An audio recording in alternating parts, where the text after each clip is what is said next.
What's going on, Cats fans? It's Ben Reeve here from The Hoop Show. Thank you for joining me again. This is an episode where we're going to preview the Cats versus Essendon, Cats versus Bombers game on Saturday night at GMHBA. Yes, GMHBA, not at the MCG, where some would like it to be had. But I think it's only fair enough that the Cats play at their own home ground, don't you? Maybe if you're not a Geelong supporter, you don't feel that way. But it is what it is, and it is our home game, and we're going to play it where the hell we want to play it. So, yes, I know the stand's not ready to go yet, but who cares? We're fighting for a spot in the finals, and that's just the way it is. So, let's talk about the game. I do want to touch on the Stuart Dew stuff and some other news about Bailey Smith, but I'll come to that at the end. But, yes, we've got the Bombers at home. So I think it's the second time we've had them at Cattery Park in the last 4 years. Our winning streak against them in recent years hasn't been too bad. I think it's like 5 in a row. So we've got their measure. I mean, even though the games are usually pretty tight, or I always feel a bit nervous coming into these games against Essendon, I feel like we're going to be okay this time around. Last time we played them, it was the game where Tommy Hawkins went absolutely bonkers and kicked 8 goals on Zerk Thatcher, I think it was. But they had no defensive lineup at all. They just didn't have any big. So I don't know what they're going to do this time. Now I think it's an issue that they don't have any tools anymore. So Andrew Phillips got rubbed out for 1 week, and Draper's still out. I think there's another one there out as well. Anyway, but yeah, they're down a few tools at the minute, and it looks like we're bringing in a few players like Jeremy Cameron. Isaac Smith should come back, I'm guessing. I think he should make a return. Jake Kolodashny, apparently he's fit and ready to go again. Do we keep him out another week? Maybe do we give Asava another week? That's an interesting one with me. I'm not sure. I mean, I think I've been on this show before saying I don't think Asava's in the best 6. Well, he's a good one-on-one defender, but I don't think we pick him when everyone else is firing. But maybe we just give Kolodashny another week if he's. We don't need to rush these players back if we've got Asava there and he can do the job. Usually plays pretty well against Essendon from memory, so I wouldn't mind if we just kept Kolodashny on the sidelines for another week there. So 5-game winning streak against the Bombers shouldn't be too concerned there. It's if I can be a little bit cheeky for a moment, it's probably an opportunity for Darcy Parish to put in his final audition if he wants to come to the Cats next year. I don't think he's... sounds like he's more keen to stay where he is at the moment, but who knows?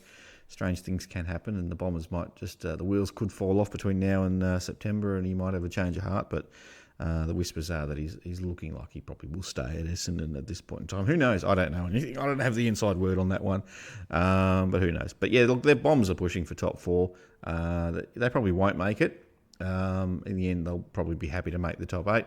We're clearly just pushing to get in the 8 at this stage. I think top 4 is way out of the question for us. I think Melbourne would have to absolutely fall over themselves for anyone outside of them to get in. I think the top 3, Collingwood, Port Adelaide and Brisbane, are pretty much already there. It's just they just got to do the business and turn up every week, and they should be fine. But Melbourne's the one. If they just find some form, they should be okay. But if it falls off a little bit, then maybe that does open the door for possibly Essendon or one or two others to make a run at the top 4. But looks like it's pretty set to me. It's really just the makeup of the bottom half of the 8 there is to see where things sit. Clearly, we need to win this game. We can't be dropping these types of games if we're hoping to make the 8. There's some tougher teams on the horizon coming ahead. Look, Essendon aren't a walkover.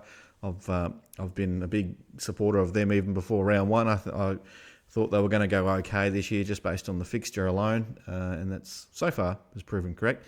We'll see what happens. So it's still 7 games to go in this season, in the home and away season, so a lot of time still to play out. Another big thing from this round is it's Brian Myers' 100th game. Gee, that's gone quick. Premiership player Brian Myers, so congrats to him. Looking forward to seeing him run out, and I imagine we'll probably see Brian play 200 games for the club. I think he's only getting better, and he's probably one of the first picked this year. I'm guessing he's just doing that job through the midfield there in the high forward role, doing it really, really well. Whether he gets to be picked up as an All-Australian, who knows? There's starting to be a little bit of talk about it, but I suspect he makes the squad. I think he'll just miss out, though. He only needs probably a few bad games for him to start dropping out of that conversation again. But as far as Cat supporters are concerned, we're really loving what he's doing, and maybe he's a shot at the Cardew Greaves medal for us later in the year. So we'll see on that one. Jeremy Cameron likely to come back for us, and Isaac Smith. Who are we going to drop though? I think Jed Bewes doesn't come back either. For me, it's probably Ollie Dempsey's the easy one straight away. He came on as the tactical sub when Blitzards got rested around about half time the other day on the last game. Asava Radigalea, I mentioned him. He could be the one to make way if we do bring Colin Ashney back. And then what do we do with Oisin Mullen? Do we keep him in the side? I'd love to see him get a run of games, but we're starting to get our best team back together again. And look, maybe he's in the best. Maybe the coaches see him in the best team. I don't think we've seen enough to be able to make a call on that yet. But then again, maybe it's nice to have a fresh ingredient every now and then as well to keep everyone else on their toes. So maybe he stays. I don't know, but I think you can be pretty certain that Jeremy Cameron and Isaac Smith come back into the fold. Mitch Nevitt maybe is an outside chance, and Sam Menengola is the other one that, he'll probably play a few more games in the VFL, I'm guessing, before he comes back. It's very early days for Sam Menengola, but from all reports, he was okay in the VFL on the weekend as well. Got about 20 touches, so he was fine. Brandon Parfitt broke his hand, so I don't think we were going to see much more of Brandon Parfitt this year anyway before that, but that pretty much rules a line through him as far as I'm concerned. Bit of a shame for him.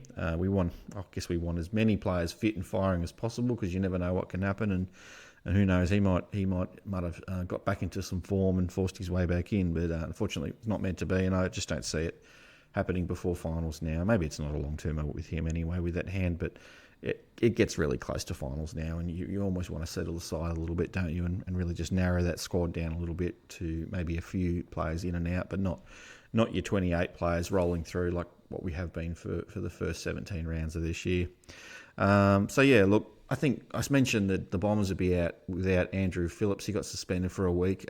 Jordan Ridley's the big question mark for me. He landed awkwardly, and it looked like he'd done his knee ACL at one stage, but it's apparently just a bit of bone bruising now, so we'll see what comes of that. And then Sam Draper's the other one who doesn't look like he's going to get back. There's probably one or two others as well, but it's a Geelong bye show and we don't know a whole lot about Essendon, so we'll leave that there and we'll see what happens. I guess if we just turn up and play our best, I think we should be okay. But what's my pick? I'm going to be pretty bold this week. I'm going to go Cats by 66 points. I think we're going to absolutely dominate. I think we're going to find our best form, and the Bombers are going to enjoy their trip down the highway. Hopefully it's nice and wet and windy for them. Because, yes, I love bringing teams down here that haven't been here for a while and giving them a horrible experience. Wouldn't that be nice? Before we close out the show, let's have we'll quickly talk about the Stuart Dew situation. Look, Gold Coast, didn't handle it very well at all. Writing was on the wall, I think we all knew. And we can all tell by now we're not idiots when the clubs start saying, "Oh no, full support of the board, full support of the club." That means that they're gone. It's code for they're gone.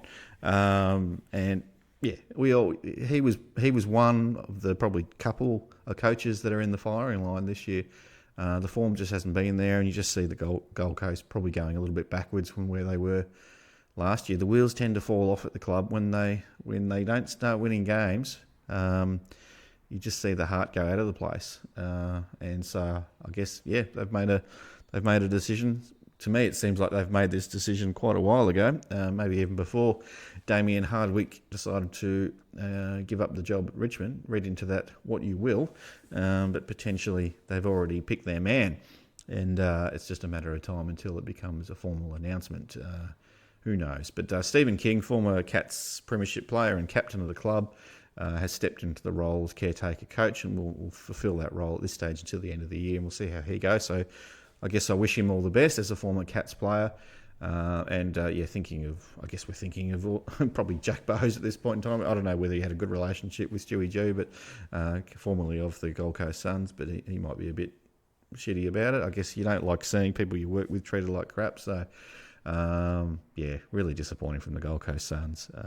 The other big one, really, well, a big one maybe, it's not a big one, it's just starting to be a bit of talk that Bailey Smith, Geelong might be sounding out Bailey Smith for a potential move down to the Cattery. I think we've been invested or quite interested in him for quite some time, putting a bit of work into feeling him out and trying to put it to him that maybe Geelong would be a good sea change for him. So, generally when you get recruits through the door at Geelong, things tend to happen for them, and there's good outcomes usually. I mean, not all the time. You've had your Jack Stevens and your Mitch Clark, I think it was, and a few others that it just hasn't worked out. But yeah, you have some really good success stories. Just look at half our list. They're players from other clubs at the moment. We've really gone away from that draft strategy, and we've been recruiting players, and that led to a premiership last year. So who knows? I think it's like a third of our list are from another club originally.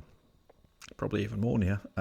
So yeah, hopefully that happens. I've always rated Bailey Smith as a player. It's a bit of a shame that his form's dropped off a little bit this year, and we know there's been some issues going on with him, and mental health is a pretty serious issue, and there's been some other things bobbing around as well, which you probably read about. But hopefully, if he doesn't come our way, hopefully he gets back to his best footy. That's what we want to see. We love good AFL football, and we want to see the Stars absolutely flying. So anyway, that's the show, guys. Thanks for watching.